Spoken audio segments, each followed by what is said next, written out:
All right. Good morning, everybody. I'm here with Keith Ostwald, Regional Sales Manager of QCell North America. Keith, thanks for joining. Hey, Joe, thanks for having me. I appreciate it. I feel like you are a solar celebrity. Everybody in the solar industry knows Keith because you're at Baywa, now you're at QCell. You've kind of seen everything in the industry. I feel like everybody knows you and you light up a room. I am really looking forward to hearing your story of how you got into the solar industry, how you got to Baywa, how you got to QCell, and what got you interested and motivated to work in renewable energy. Oh, thank you very much. I appreciate that. It's a heck of an intro. So I don't have that much ego in it, but I really, it's nice to be recognized for that. Um, I lived in New Mexico for a bunch of years, for about 20 years, and that's really where it started for me in solar. I was a contractor for 15 years, not in solar, but there's a similarity to the contracting world, no matter what field you're in. And I was lucky enough to find a small distributor based in Santa Fe, New Mexico, that at the time was known as Focused Energy. Among its sort of notable moments was it was the first Enphase distributor in the U.S. Back in the late 2000s. And so that company, I wound up working in solar distribution and being a salesperson, and it was the classic, almost startup type experience. It was flip flops and shorts, wearing a headset, and I would start calling solar installers from Maine to Hawaii during the course of the day, and just moving across the time zones as the day went on. And I learned. I'm not going to kid you. I learned so much about myself in that job, especially in those first couple of years. If you had asked me at any point in my life if I thought I wanted to do phone sales and wear a headset and do that, and I was good at it. Like it was revelatory to learn something about yourself. And so it started me on the solar track. And it allowed me to really leverage my contracting background as I spoke to installers all across the country.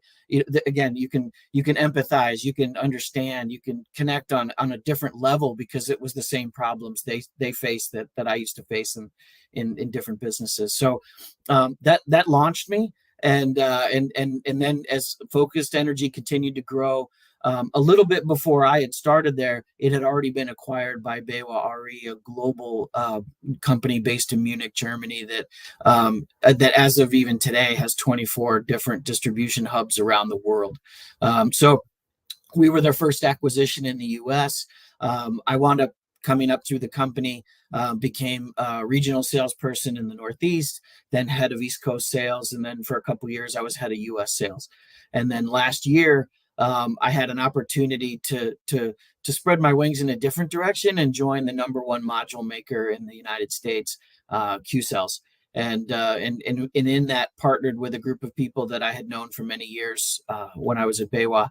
And it was just an opportunity I couldn't pass up to really see the industry, to use again, to leverage my previous experience and see it from a new side of things.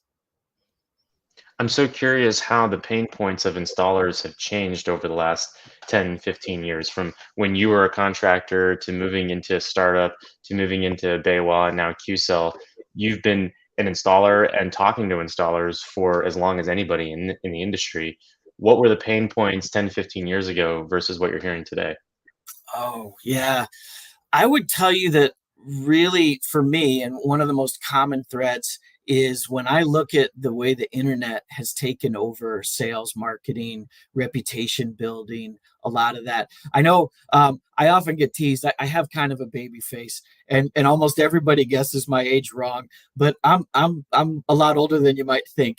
And so I was a contractor that back in the days before there was barely Google reviews online, like when I was a contractor, right? A couple of stars, maybe two people did it. And now that's like a thing that still to this day blows my mind. You could do everything right, absolutely stick the landing, and somebody can just dirt you on the internet, and there's not an awful lot you can do about it. So I didn't have to deal with that part. And that to me is something that when I talk to installers today, like in reputation building, and I think if I'm going to be honest, there's mechanisms to work through that. You certainly can address that, but the common pain points I share with installers were, if somebody didn't show up, or your crew did a lousy job, or all the having to say I'm sorry when you weren't really wrong. Those are the common threads every single day. On the extreme side, I worked for a time in the new construction industry, and I used to joke that a good day was the day you didn't get screamed at by somebody who stubbed their toe on the way into work. But I would say that today, those foundational things, they are still foundational things, but there's a nuance to customer acquisition that, again, that was really, we had simple referral programs and door hangers and things like that. Nothing like what the internet has created, this incredibly light speed type. I guess metaphorically I'd call it a land grab, because you're seizing more market as fast as you possibly can. And I still stand in awe to what installers today do to build and grow their businesses, with all of that headwind or opportunity, depending upon how you look at it, in front of them.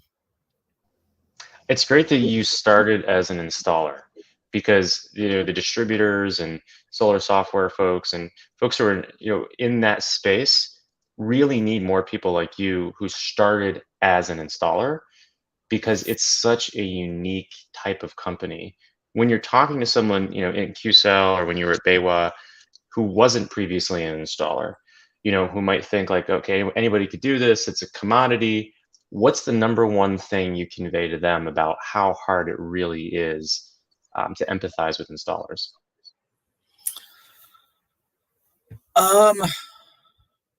I would frame it in the way that I like to sort of paint a picture when I'm talking to distributors or other manufacturers about what an installer's day looks like, and sort of walk them through that, and so that at the end of that storytelling, maybe there's a bit more empathy by extension and definition. But I said, and I talk about, imagine a day where every person you talk to is coming to you with a problem, whether it's, we didn't get this on time, the job isn't ready, whatever that is. Thousands of problems throughout the whole day. And yes, you may have people to take care of each and every individual problem, but some of them still funnel up. Some of them still make it to wherever you are in the organization. And so with the idea that every day is one long challenge, how do you offer that person, wherever they are in the organization, either peace or a solution?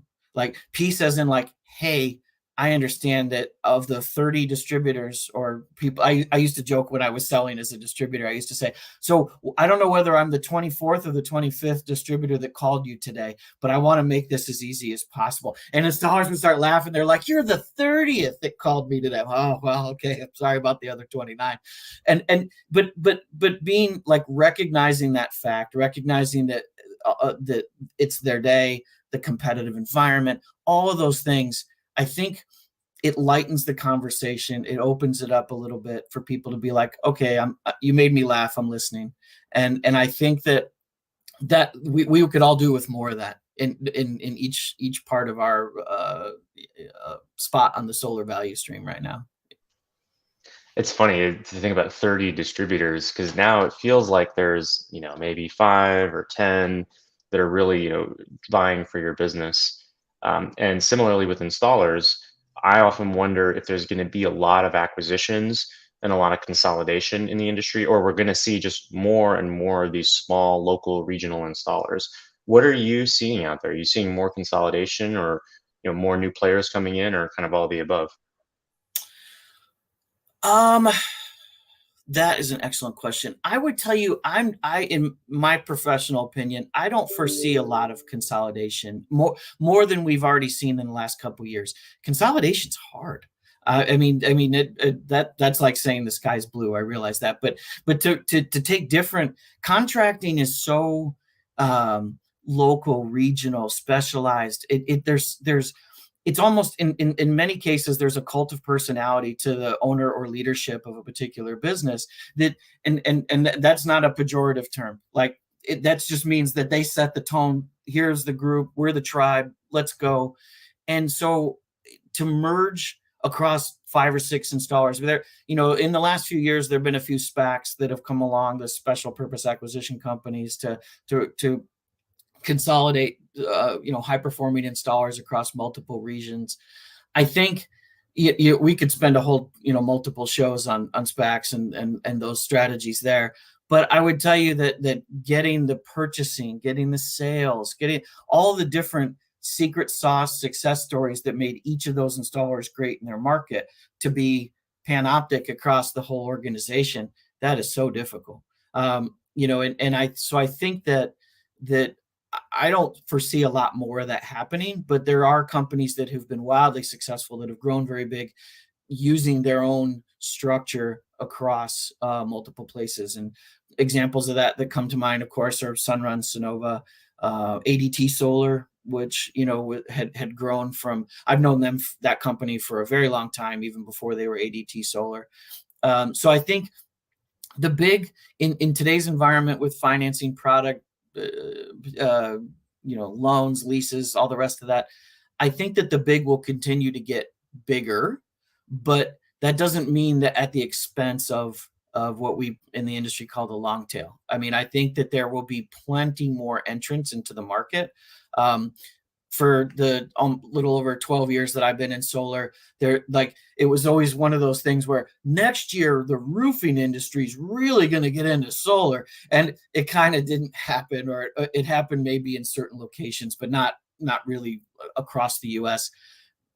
I could see that finally beginning to occur, that there are either different technologies or just an acceptance of solar is here to stay, and that more roofing companies get into that. I think HVAC companies are a natural for it too, and there's plenty of examples of that happening in areas, just not across the U.S. So I think those are the real. I think we're just going to see a general elevation of the entire industry rather than any single winner or group or type of installer being most successful.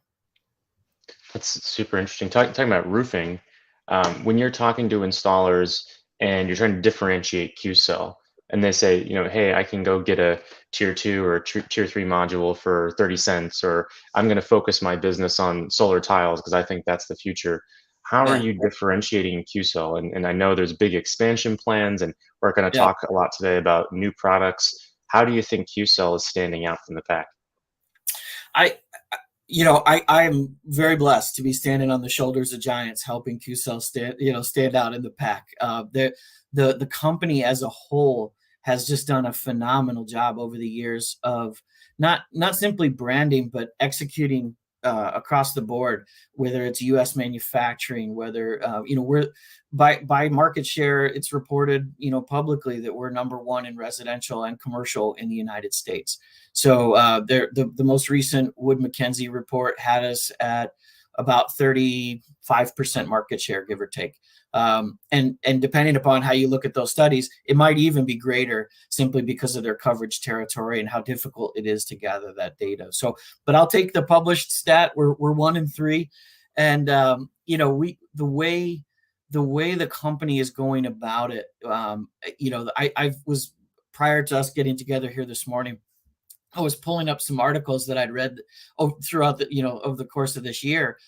Back in January, Microsoft committed to 2.5 gigawatts of product over the next 10 years that out of our U.S. factories, and Summit Ridge, a large community solar provider, another 1.2 gigawatts or billions. Sorry, I was rushing through the headlines, but in any case, I mean those working at multiple levels, working with national, really some phenomenal companies and brands, and yet still working through long tail, regional and super regional installers.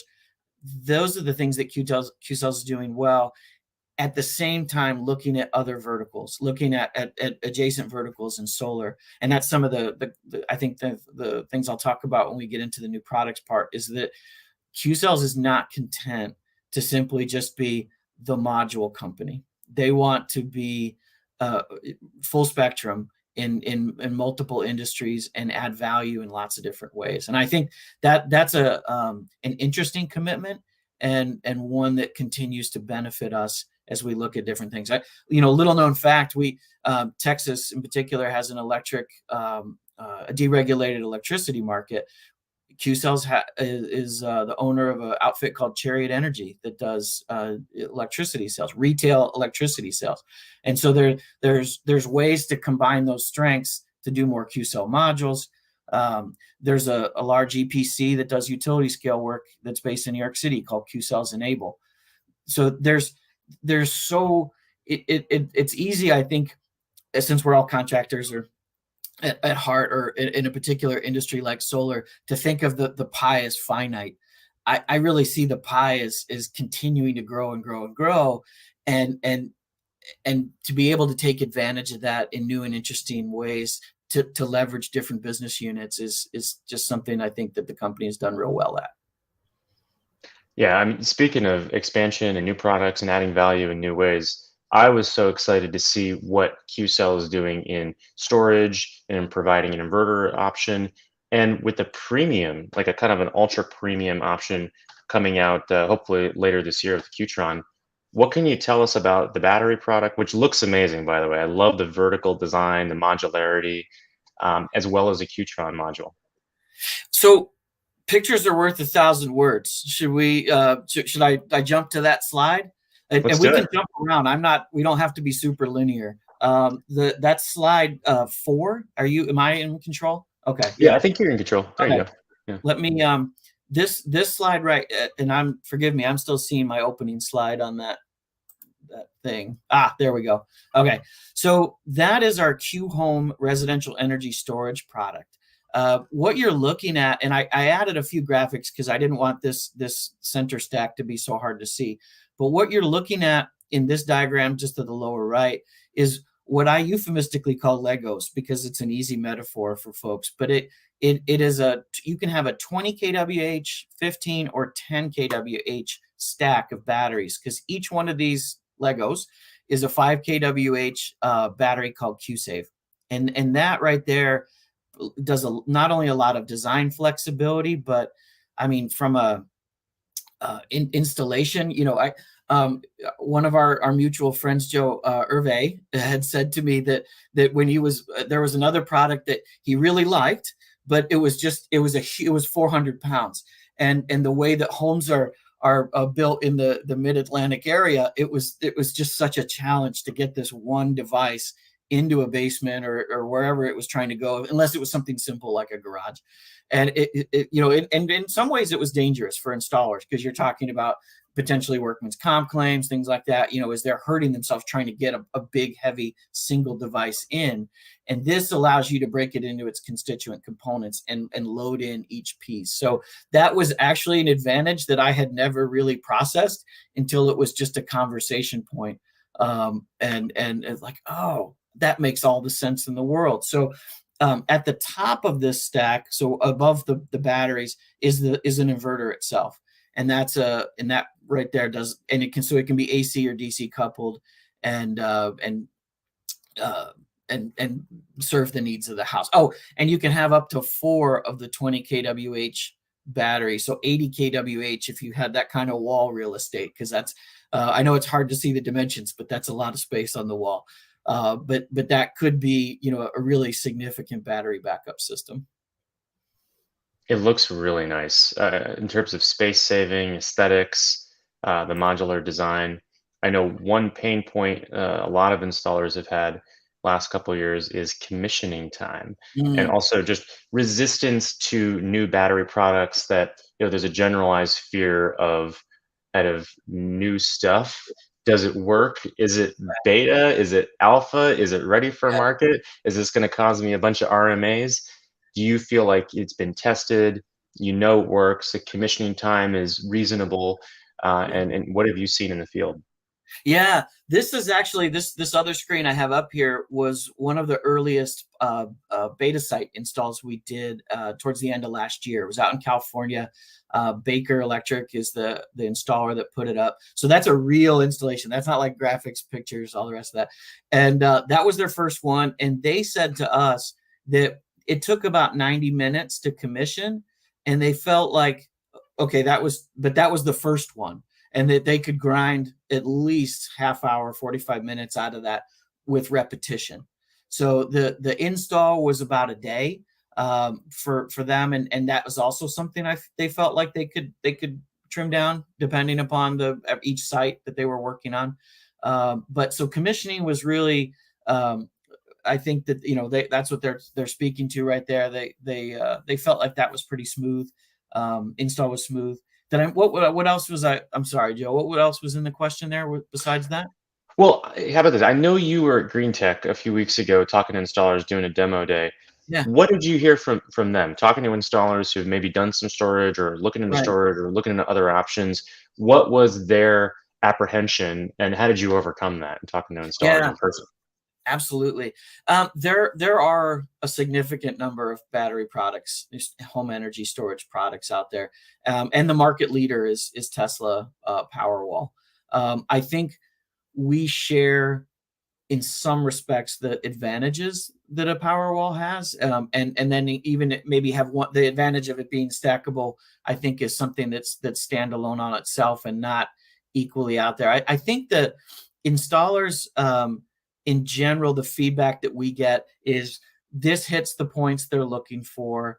It's got and particularly has the reliability of a Q-Cells brand that they're looking for, so that they can leverage, here's, we have the installation, we have the modules in the roof, we have storage in the garage.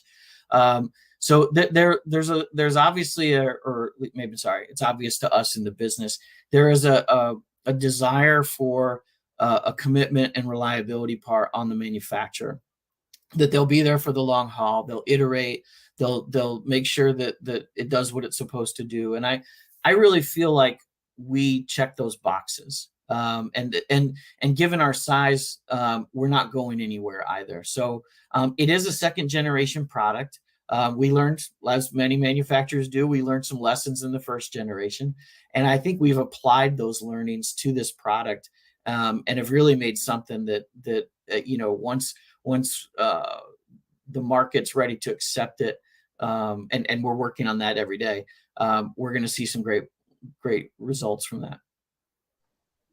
Yeah, I think so too. I've always told, our internal team and anyone who asks about storage, I think in 5, 10 years, this is going to be the next HVAC.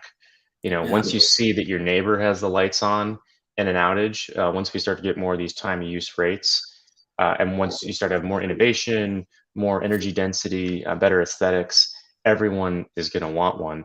Of course, one of the issues has been just the cost. We yeah. haven't seen the cost of storage come down as much as we would like in the last 5 years, but it's still early. How do you So see market penetration of storage in the next 5 years?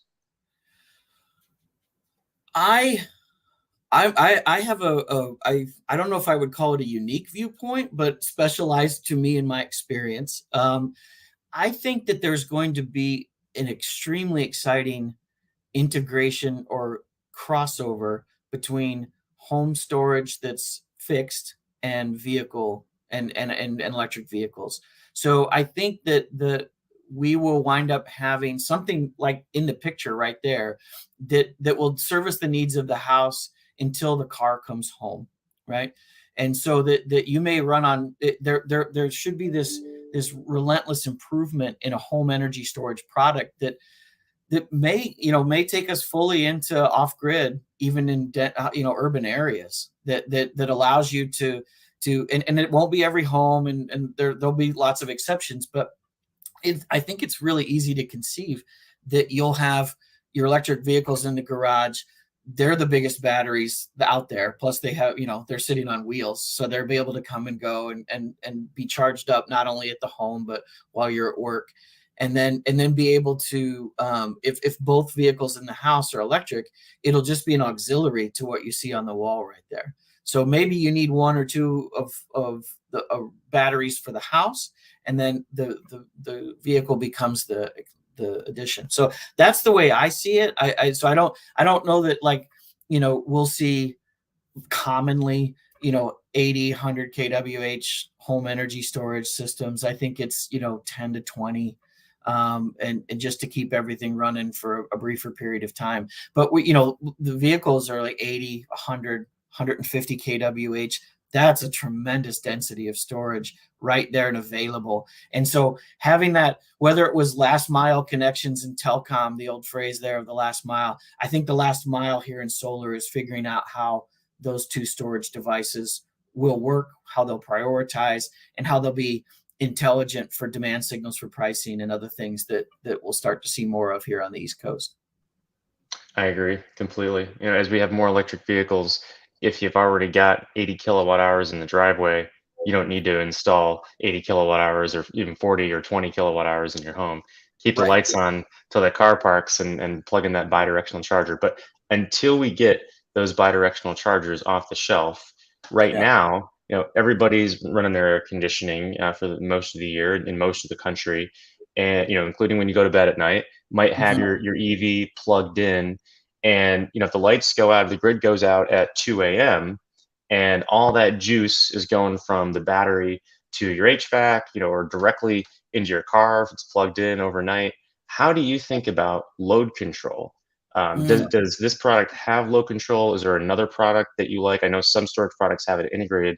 And I actually don't, this isn't a softball. I don't know the answer to this question. Does the product have load control, or is, when you're talking to installers, what do you recommend? Yeah, this doesn't have built-in load control. It does have sort of what we call like sort of operating scenarios, like whether it's solar only or grid support or energy independence. Those sorts of modes that it'll operate in to supply or charge. But it doesn't. We're not actually physically turning off breakers or managing devices in the house from an energy use perspective. I think probably one of the leaders in that right now is Span. They're a company out there that I think does a tremendous job with load control. I think that's a if energy storage is a few years into its arc of development and deployment, that level of load control is in its infancy. It's early days. But there's, besides that company and I think there's probably a few others that also have some interesting products out there. Oddly enough, when I talked about being a contractor back in the day, I spent almost 9 years in the home automation business, which by it isn't just movie theaters, and speakers dropping out of the ceiling. There was a tremendous amount of energy management in that in the early 2000s when I was doing that, and so there there is a lot of options in load control. There's almost too many. And I think it's hard for there. It would be great if there was some sort of Microsoft or Apple that would come along and just kind of get everybody in line to offer device level load control. But I think that what I've often heard folks sort of poo poo the idea of this energy integration with your house and your car. They're like, well, what happens if my house drained my car? Then I can't leave. I sort of liken that to the original opposition to seatbelts. Like, what if my car flips over and it's on fire and I'm stuck in my seatbelt? You probably have bigger issues if that's like a real concern right now. And it's not like most of us don't really sleep next to a cell phone too these days, right? I mean, so if that intelligence that simply says my air conditioner's running, the grid's down, it's draining the car battery. I mean, it just means sending me a text so that I get up at 2 a.m. and go find a hotel or turn off the air conditioner or whatever those kinds of things are. I think those are all very solvable. They're just, for all of us that haven't lived through it, it might be a little uncomfortable sort of imagining some of those solutions. Yeah, there's going to be so much innovation in the next 10 years, and AI based, and obviously virtual power plants. A lot of it we can't even anticipate. Um, I'm surprised that there's not more programs for energy storage across the country, like what Green Mountain Power did in Mm. Vermont, providing free energy storage that the utility can kind of manipulate based on demand. Do you see more of that coming about, so we can spread energy storage and solar across the country with more creative models? Because it seems like it kind of stopped in Vermont and didn't expand from there. That Green Mountain program in Vermont, as I understand it, was actually, as you said, was not only, it was very aggressive. I mean, in Green Mountain deployed batteries into people's houses that you know they owned, or some of the financial models there that allowed like a much greater scale of that particular deployment. And I think, you know, that was uh, I think easier to facilitate because it was a smaller market in Vermont, to be able to do something like that, to try it out, to scale it up within a smaller framework. What I'm seeing more of is utility programs that offer incentives if they can reach, if they can reach out into the battery and use it and trigger an event. So, you know, the grid's stressed. They need more battery power. You know, through the internet. The local utility could then now trigger all the residential energy storage devices out there that they can speak to, and have them support the grid. I see that there's that program already exists in like Massachusetts, Rhode Island, Connecticut. There's another one out on Long Island. I see that more. I see that being more the case, or more likely to happen, than a full-on Green Mountain utility owned battery in somebody's house. And so the and it's leveraging sort of the capitalism of the market to be able to say, we'll give you a few $100 or that, whatever the rebate structure is, we'll give you this rebate if we can have an influence on your home device. And I definitely think we'll see more of that. Well, it's great to see utilities getting creative. Tell us more about Qtron. I'm so Yeah. excited that you guys are moving into the ultra premium module space. You know, obviously we've seen LG exit this space in the last couple years, and there's not as much competition as I would personally like to see. So I was really excited to see this new product. Tell us about it. When do you think we're going to be able to buy it, and what makes it so special?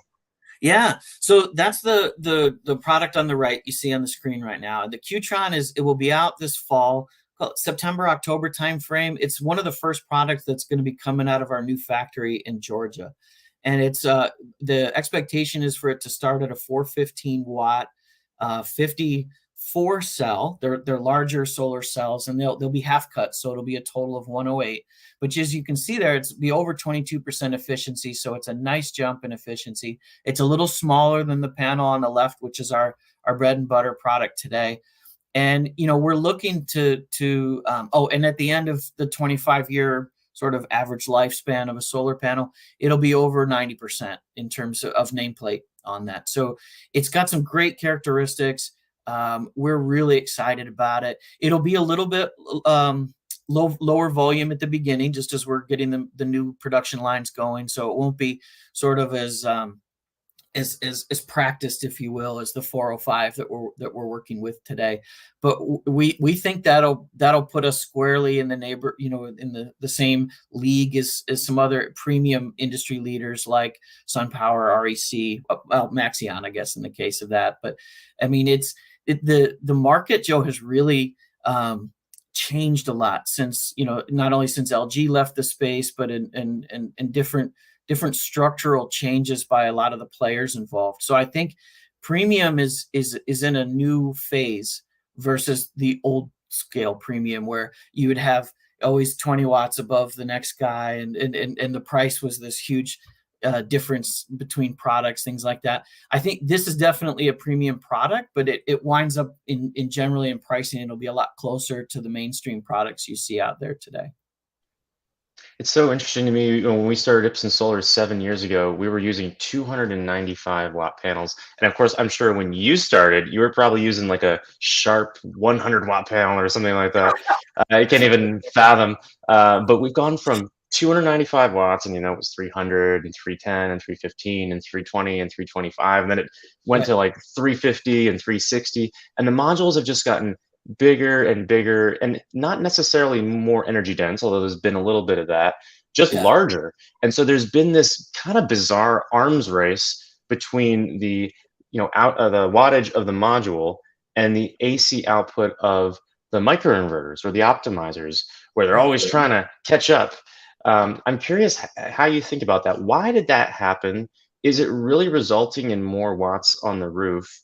And is there going to be some kind of leveling off, or are we just going to keep seeing bigger modules and bigger modules? I think, and what my forecast on that is, um, part of the reason modules in the last few years have gotten so big was to keep that growth in the power or the overall power output, right?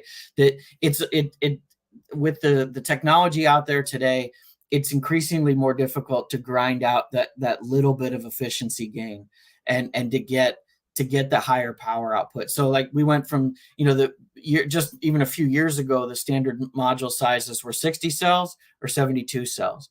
Well, now we have all kinds, 54, 66, 78, but in addition to six, and the in addition to the number of cells in the module changing, so are the cell sizes. There's like, I think, at least two mainstream cell sizes out there today that are being sourced by module makers, and thus are changing the overall size of the module. So, in my belief, we're sort of at the the horizon is there to see where we go with a purely silicon based cell, and that the next thing is going to be a tandem cell with perovskites and silicon.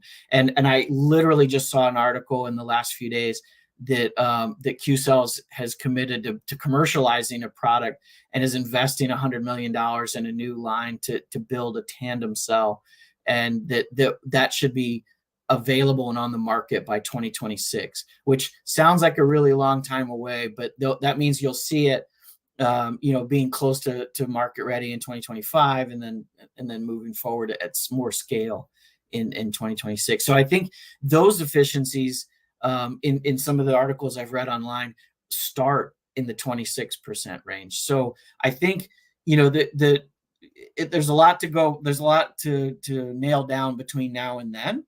But if that is truly the next technological path for us, it's going to change not only form factor, but the what we're doing each and every day with modules. But if that's the beginning and it goes up from there, it's going to be pretty exciting, because it wasn't when you were laughing about wattage classes when I got into it.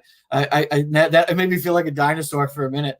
But I was typically selling like a 240 or 250 when I came in 2012. And the efficiencies were in the 17-18% range. So it took us 12 years to grind out another 4-ish% out of those efficiencies. But I think if we can leap that to the next technology and continue the path, it's going to be a very, very awesome future for solar.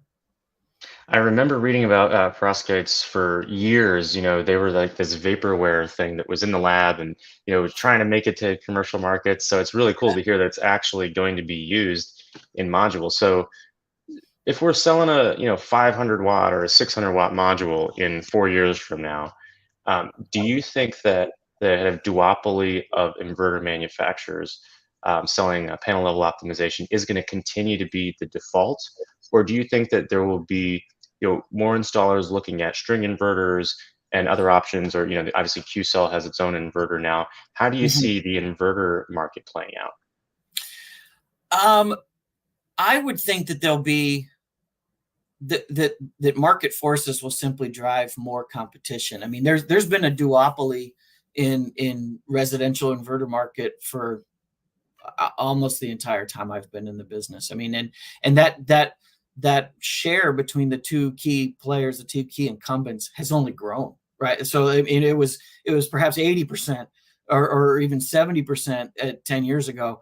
It's over 90 now, and so that's a market opportunity. And I think Qcells recognizes that and may dip its foot in. I think Generac also has been a company that I think has made efforts into module level power electronics as well. I think that there are, by the weight of interest in the market and the size of the market will drive some new players in. That will be really exciting. I talk to a lot of installers, as I'm sure you do. And, with inflation and the highest interest rates we've seen in 10 plus years, there's a lot of installers who are looking at other options, at string inverters and, anything that can bring that cost down, because obviously sales are being impacted by both of these forces. Tell us a little bit about the Q cell inverter. What differentiates it? How does it add value to the larger storage Yeah. system? And are you seeing adoption? We don't actually sell our inverter outside of the storage product at this point. I mean, which isn't, we actually do in a very limited case. But right now, that inverter is simply to be the structural piece of the Q Home product that we were looking at earlier. It's a string inverter, a 7.6 kW string inverter that is bidirectional. So they call it a bit of a hybrid. So it allows it to charge the battery or discharge the battery. So it's one device going in both directions. But for today, it's like I said, a piece of the Q Home product. But there is a chance that it could be the backbone of a whether perhaps an optimizer or something like that in the future. So we definitely don't have it. It's being charted right now, but I don't have it like market ready to talk about that yet as a standalone product for us in the future. Well, it'll be exciting to see how QCell grows and kind of takes over more of these verticals so Mhm. that, installers that are already buying modules from you can buy everything else, because that obviously just makes life easier for the installer. I was down in Dalton, Georgia, I guess it was 4 years ago, whenever you broke ground there and opened it Okay. up, and I was just so blown away. I mean, the size and scale of that facility is unimaginable, for at least for anything I had ever seen before. Yeah. Um, what does it look like today? I know there's these big expansion plans. Where Yeah. does that stand? What are the goals? Where do you see QCell going down in Yeah. Dalton in the next 5 years? Joe, I was so excited. I got to go for a meeting in January. And in all my years in solar, I've never been to a manufacturing plant yet. So it was my first time. A kid in a candy store in every literal way. And I'm walking down the lines, big smile on my face. And I'm looking at the machines on the lines down there. And I see that they all have Hanwha labels on them.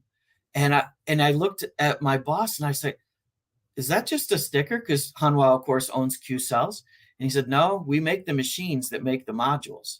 And that just sent me right over the moon. I mean, I just was like, for us to be that fully integrated to make the machines that make the solar modules was super impressive. And so I think, so currently out of Georgia today, it's and actually I have a real quick, I'll throw this up while I'm talking about it.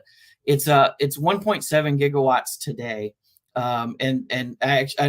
It's funny. This picture is a company picture, but this gentleman here on the left, he was the one who was doing our tour too in January. So it's not just a pretty face. That is a real Q Cells employee right there who's helping us get this done.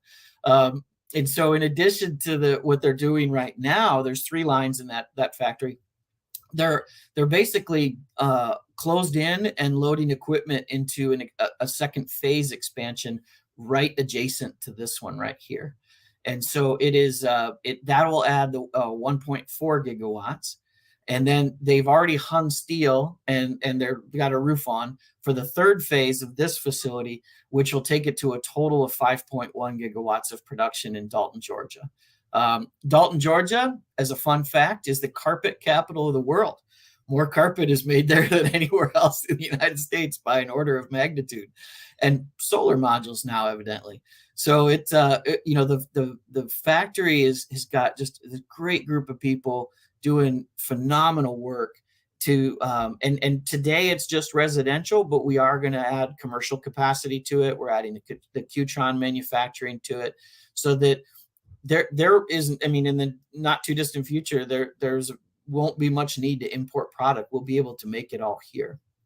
And then in an entirely separate town in Georgia, that was a lot of the news that was on out there in the last couple months when Vice President Harris visited Georgia. She visited this factory, but it was an announcement related to the community solar commitment, and then our announcement of a new factory we're building in a different town. That'll be 3.3 gigawatts of capacity that will be end to end, from raw polysilicon through wafer cells to finished modules. So that to take care of that is to take advantage rather of every either additional tax credit, U.S. made requirement. It will be very exciting to be representing a product that is so homemade as that one right there. Love that U.S. solar supply chain logo. That's cool. That's what we want to see more of. Yes. Um, so speaking of which, I knew this question was coming from our sales team. I didn't know Uh-huh. when, and I was afraid of it, but it finally came yesterday. Hey, I read in the news that we're going to get a 10% ITC adder for Made in America. How does that work? So Yeah. I'm passing that question on to you, Keith. How does that work? Yeah. Well, as of last Friday, so a week ago today, Commerce announced the rules related to the Inflation Reduction Act and what that 10% additional adder looks like. Originally, from when the act passed, we knew that it didn't apply necessarily to residential. It was only for either for projects. So in a residential setting, that could be monetized by a very large corporation doing leases, doing PPAs, third-party ownership. But there wasn't an additional specific tax credit to every residential job. But once now that the rules have been released, it requires a much higher content than originally was supposed of American-made pieces. And so right now, today in the U.S., there's essentially zero cell manufacturing. There's a lot of module assembly, like the plant there in the picture, where we're assembling from parts imported from all over the world and also made in America. But to hit the high percentage of content needed for the extra tax credit, you have to have cells and a few more components made in the U.S. And those facilities or that manufacturing capability really doesn't exist today. So that's the bad news. The good news is Qcells was already working towards that even before the announcement a week ago. And so we're about 12 to 14 months away from being able to hit those extra tax credit rules for qualified projects.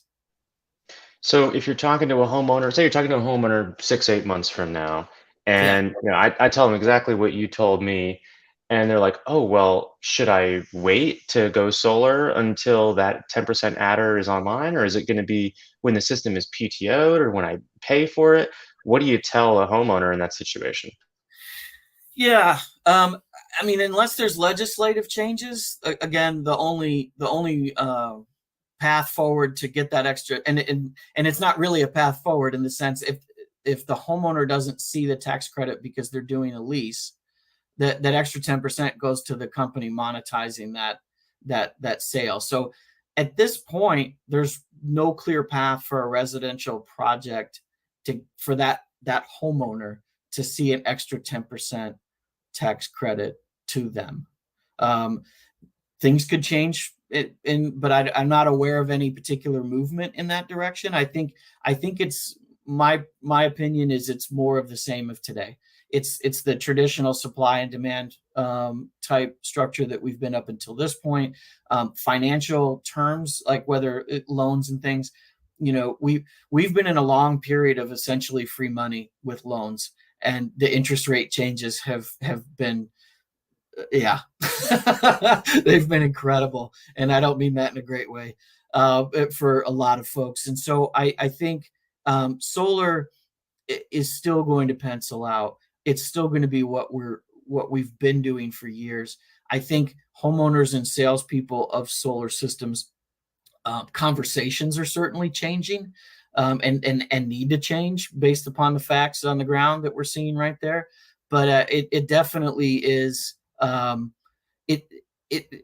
It's easy to focus. I don't want to say on the wrong thing, but to focus on, like, if you're going to over focus on this extra 10%. How does the rest of the job still pencil out? Does it still make sense for you to go solar? I don't think that a phantom 10% tax credit is going to make or break the value of somebody deciding to go solar on their house. It's just, hey, it'd be really nice if we could. And I think it will really incentivize commercial projects. But given the fact that there's no other, it's not, and I guess I would be remiss in saying it's not just Q cells that didn't qualify for this additional 10% on those projects. No manufacturer in the United States does, except First Solar, who is only operating in the utility space. So we're all in the same equal playing field today, and whether that is an inhibitor or a growth in additional manufacturing capacity in the United States, cells, backsheets, EVA layers, whatever all the other pieces of the module are, it's going to be fascinating to see how that plays out as people decide that assembly is not good enough. You need all the rest of this. How do you hit those levels of U.S. content to be able to offer that for a 10% tax credit for commercial projects or large TPO companies? So to be determined. That is very helpful. I hope there's a lot of people listening to this because they certainly have that question, and you've made it clear for them. I've had this debate with so many people in the industry about, do we need more subsidies or do we need just less red tape? Make it easier to go solar, kind of like in Australia or Europe. Keith is king for a day in America. You can write any law you want on solar, and one law, and it's all you, Keith. How do you change the solar industry? What would you do? Unify the electric code. I mean, like that one, it took me no time to come up with that one. Like whenever I hear comparisons to Germany or to other countries where, oh, you know, their soft costs are so much less than ours, I'm like, well, they don't have 3,000 counties with an AHJ who has a different opinion on what the National Electric Code could be. They have a unified electrical code for the entire country. And that for me, so I guess it's a red tape answer. Like that would be like, I don't think we need more subsidies. I think we need more simplicity. There just needs to be one playbook, one rule book, and this is what we're all doing, and not allow infinite interpretation. Now, you did say I was king for the day and waving my magic wand, so that the likelihood of that happening, of course, is a big fat zero.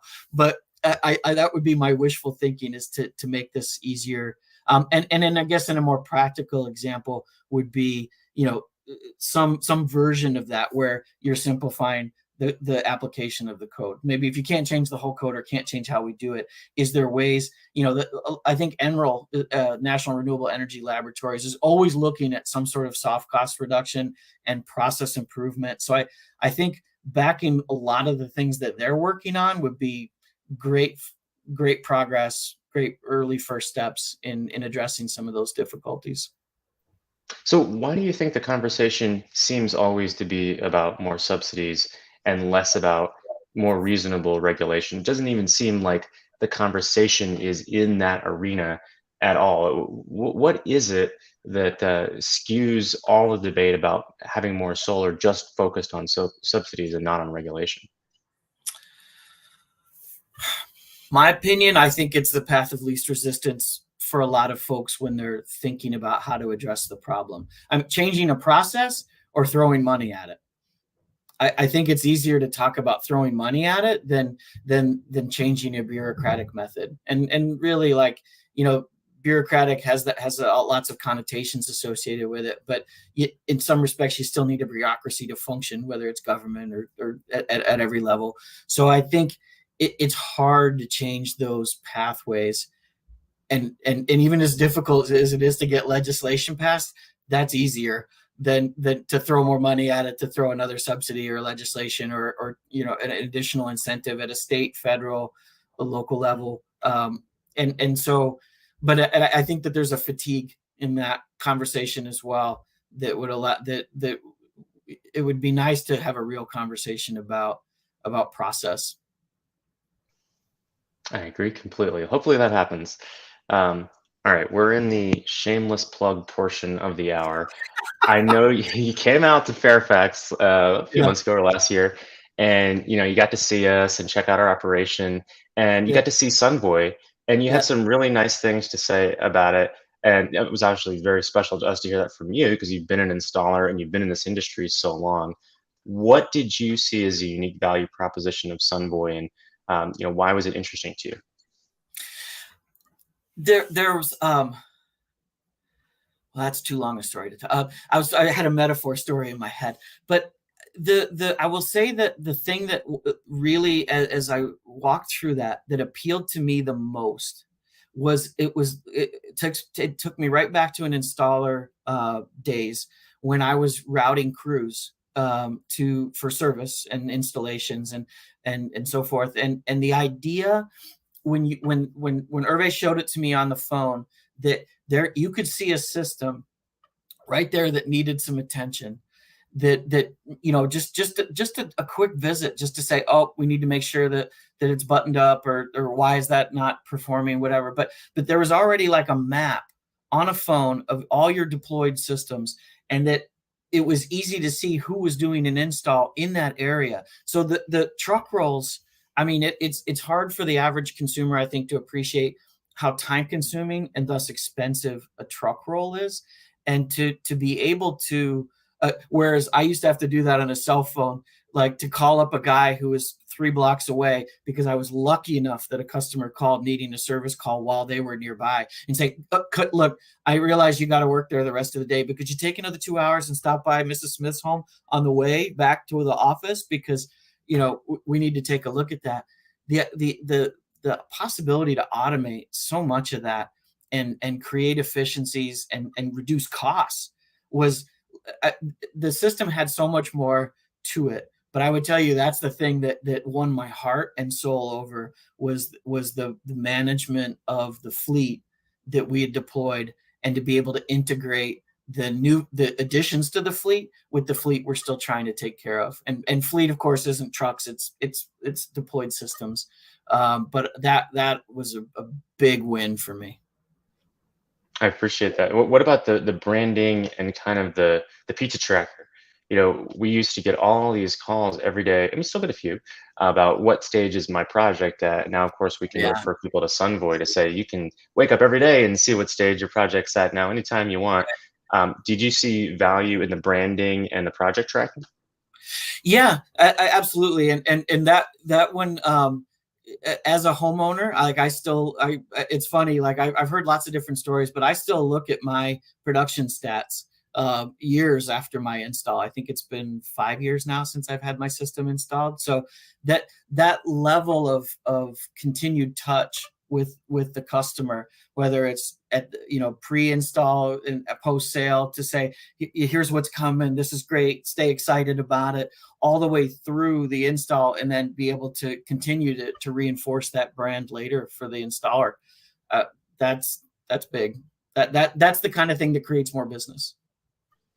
And going back to service, how have you seen service change from when you were getting started and moving through your career to where it is today?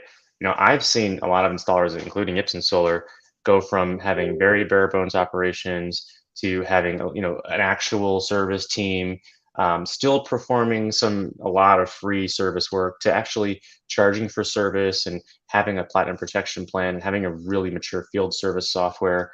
How are you seeing the service teams of installers change?